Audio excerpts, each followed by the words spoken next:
আসসালামু আলাইকুম। আজকের এই ভিডিওর বিষয়বস্তু হচ্ছে ওয়ানপেসিভ মামলার রায়ে এত দেরি হচ্ছে কেন। আজকের এই ভিডিও থেকে আপনারা এই বিষয়ে বিস্তারিতভাবে জানতে পারবেন। বর্তমানে এটা অনেকের আকাঙ্ক্ষিত একটি প্রশ্ন।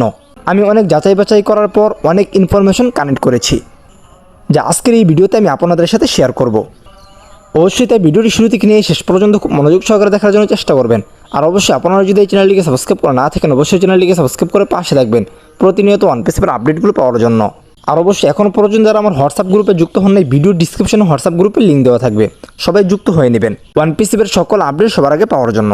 আমার আজকের এই ভিডিওর বিষয়বস্তু হচ্ছে ওয়ানপেসিভ মামলার রায়ে এত দেরি হচ্ছে কেন।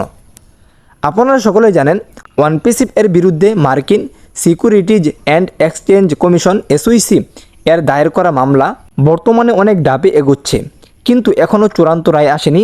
অনেকে প্রশ্ন করছেন মামলাটি নিষ্পত্তি হতে এত সময় লাগছে কেন। এর পিছনে বেশ কিছু গুরুত্বপূর্ণ কারণ রয়েছে। এই গুরুত্বপূর্ণ কারণগুলো আমাদেরকে জানতে হবে। গুরুত্বপূর্ণ কারণটির মধ্যে একটি হচ্ছে আন্তর্জাতিক সংযোগ ও সাক্ষ্য গ্রহণের জটিলতা। অর্থাৎ মামলার গুরুত্বপূর্ণ অংশগ্রহণকারীদের অনেকে যুক্তরাষ্ট্রের বাইরের নাগরিক, যেমন ভারতে অবস্থিত অংশীদার বা গ্রাহক। এই সমস্ত সাক্ষীদের জবানবন্দি গ্রহণ করতে হলে বিদেশি সরকারের সহযোগিতা লাগে, যা সময় সাপেক্ষ। যুক্তরাষ্ট্র সরকার ভারতের কাছে লেটার লগাটরি পাঠিয়েছে, যা সাধারণত মাসের পর মাস সময় নেই প্রক্রিয়াকরণে। উদাহরণস্বরূপ, ভারতীয় বিচার ব্যবস্থায় বিদেশি অনুরোধ দ্রুত নিষ্পত্তি না হওয়ায় প্রমাণ সংগ্রহ বিলম্বিত হচ্ছে। এত সময় লাগার আরেকটি গুরুত্বপূর্ণ কারণ হচ্ছে প্রযুক্তিগত ও সফটওয়্যার সংক্রান্ত প্রমাণ সংগ্রহের সমস্যা। অর্থাৎ ওয়ানপেসিভ একটি সফটওয়্যার নির্ভর কোম্পানি। SEC মামলার প্রমাণ হিসেবে সোর্স কোড, প্ল্যাটফর্ম লুক এবং প্রযুক্তিগত দলিলাদি চেয়েছে, কিন্তু এখনও পর্যন্ত ওয়ানপেসিভ কর্তৃপক্ষ এসব প্রমাণ সরবরাহ করেনি বা অসম্পূর্ণভাবে দিয়েছে, ফলে তদন্ত ব্যাহত হচ্ছে।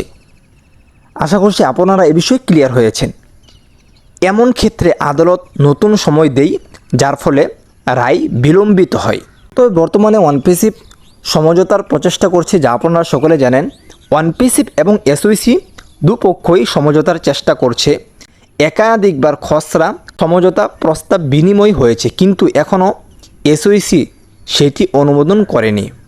এই আলোচনার প্রতিটি পর্যায়ে সময় লাগে, কারণ উভয় পক্ষের আইনজীবীরা প্রত্যেকটি শর্ত পুঙ্খানুপুঙ্খানুভাবে পর্যালোচনা করেন।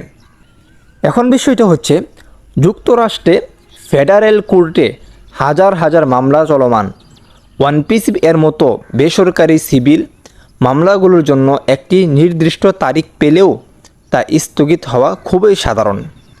কোভিড পরবর্তী সময়ে মামলার জট আরও বেড়েছে। বর্তমানে মামলার শুনানির তারিখ নির্ধারিত হয়েছে 6 এপ্রিল 2026। অর্থাৎ 2023 সালে মামলা দায়ের হওয়ার পর প্রায় 3 বছর পর মূল শুনানি অনুষ্ঠিত হবে।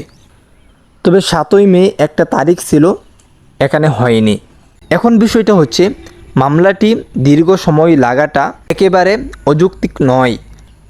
আন্তর্জাতিক সাক্ষ্য গ্রহণ, প্রযুক্তিগত প্রমাণ, আদালতের ব্যস্ততা এবং সমঝোতার আলোচনা সব মিলিয়েই এটি একটি জটিল ও বহুমাত্রিক মামলা। আমরা আশা করছি খুব অল্প সময়ের মধ্যেই এই মামলাটির চূড়ান্ত রায় আসবে।